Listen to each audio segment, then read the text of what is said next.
शिवसेना आमदार संजय गायकवाड आणि प्रकाशक प्रशांत आंबी यांच्यातील वाद वाढतच चाललाय। आज कोल्हापूरहून प्रकाशक प्रशांत आंबी बुलढाण्यात गायकवाडांच्या घरासमोर आंदोलन करण्यासाठी जाणार होते, पण बुलढाण्यातील चिखली शहरातच पोलिसांनी प्रशांत आंबींना आधीच ताब्यात घेतलं। या सर्व प्रकरणावर मुख्यमंत्री देवेंद्र फडणवीसांनी निरर्थक वाद म्हणत आंबी आणि गायकवाड या दोघांवरही निशाणा साधलाय। नेमकं मुख्यमंत्री फडणवीस काय म्हणाले पाहूया।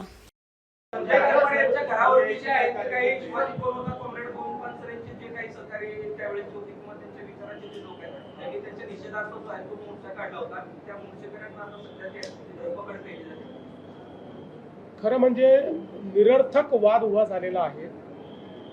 पहिल्यांदा तर हे लक्षात ठेवा की या देशामध्ये छत्रपती शिवरायांचा कोणी अपमान करू शकत नाही। छत्रपती शिवरायांचा मान इतका मोठा आहे की कोणीही त्यांचा अशा पद्धतीनं अपमान करणं हे शक्यच नाहीये।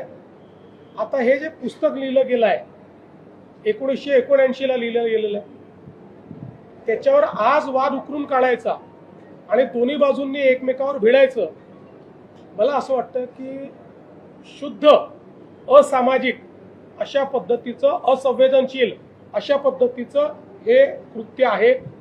मला असं वाटतं आक्षेप घेणाऱ्याने पुस्तक वाचलंय की नाही मला माहिती नाही, आंदोलन करणारे तिकडनं जे आलेले आहेत ते आपण कशाकरता करतो हे त्यांना माहिती आहे की नाही मला माहिती नाही।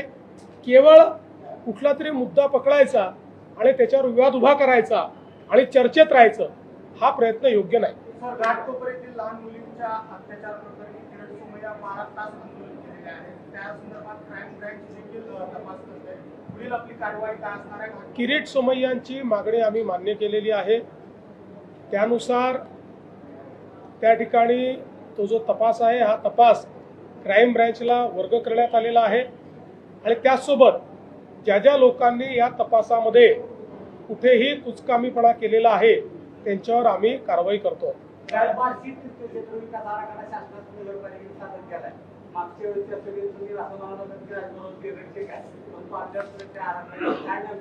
त्याला अडचणी नसतात, त्याच्याकरता खूप वेगवेगळे फोरम मधनं तो जावा लागतो।